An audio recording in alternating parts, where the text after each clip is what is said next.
Hi, and welcome to the news headlines at this hour. An unprecedented spate of fierce, wind driven wildfires in Oregon have all but destroyed 5 small towns. Leaving a potentially high death toll in their wake, the governor said on Wednesday as initial casualty reports began to surface.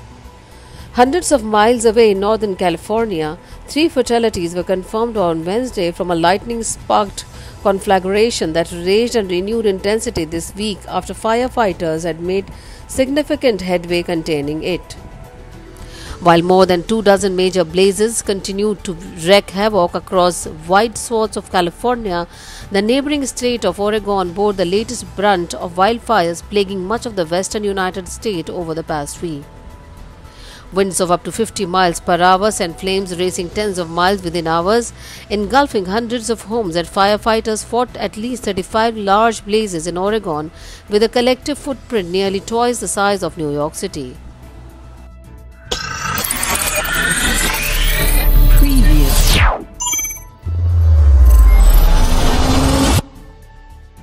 Australia security agencies acted on evidence related to a foreign interference investigation when a raid was conducted on Chinese journalists in Australia in June, the country's trade minister said on Friday.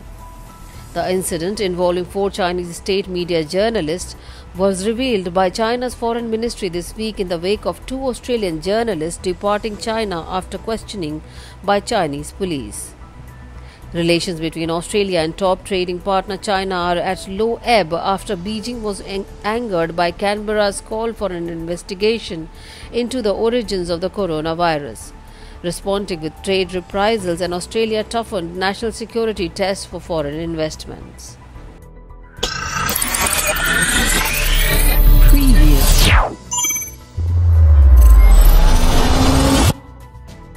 Syrian air defense thwarted an Israeli attack on Aleppo city, Syrian state TV said on Friday.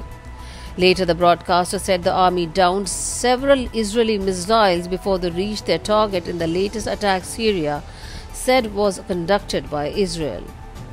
Israel defense officials have said in recent months Israel will step up its campaign against Iran in Syria, where with the help of its proxy militias, Tehran has expanded its presence. A regional intelligence source said Israel was stepping up raids in Syria at a time when world attention and the region, including Syria, were distracted by the coronavirus pandemic. Israel has acknowledged conducting many raids inside Syria since the start of the civil war in 2011.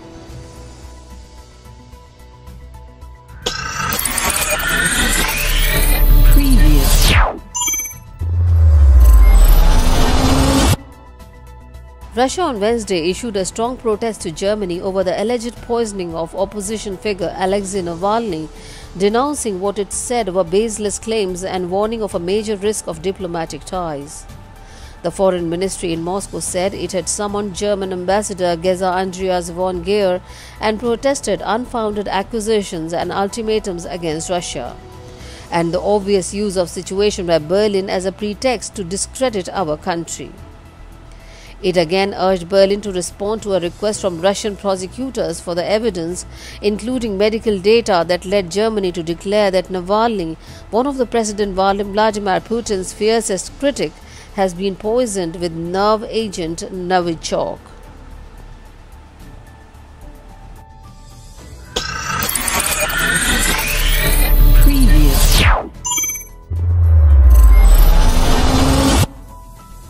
Taiwan denounced China on Thursday over large-scale air and naval drills off its southwestern coast, calling them a serious provocation and a threat to international air traffic.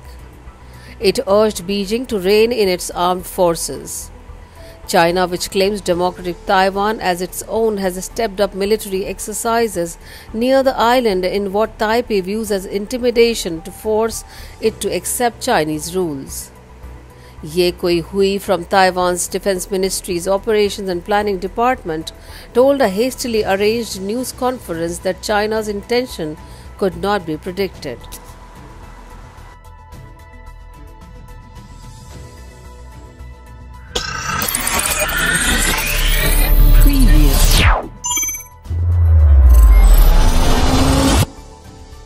On a sunny June day in Nepal, hundreds of young people in face masks stood a meter apart behind the barbed wire barricades and row of riot police guarding the Prime Minister's residence, shouting slogans demanding a better government response to the coronavirus pandemic. In a rare show of young people humbling a powerful government to action in Asia, they got one. But not before hundreds of protesters were doused with water cannons, some beaten with police batons and others detained. A charismatic young leader nearly died on the hunger strike.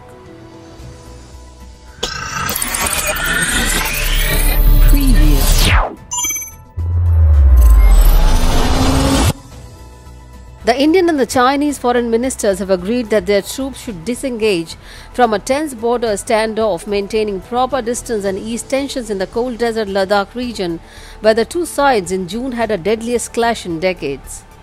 India's S. Jaishankar and China's Wang Yi met in the Russian capital on Thursday night and concurred the current situation in the border areas is not the interest of either side.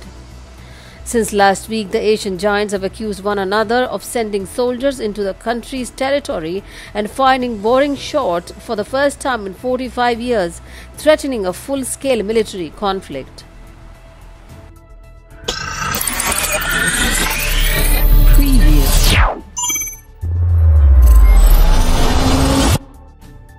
With European museums on the back foot following Black Lives Matter protests, Nigerian politicians have the opportunity to shape the fate of the famous Benin bronzes, writes Barnaby Phillips, an expert on the subject.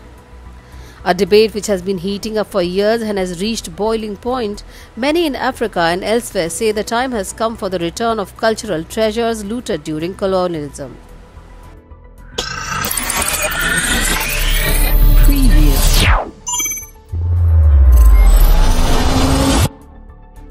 German Finance Minister Olaf Scholz on Saturday said Britain would face the brunt of the fallout if post-Brexit trade talks collapse without a deal.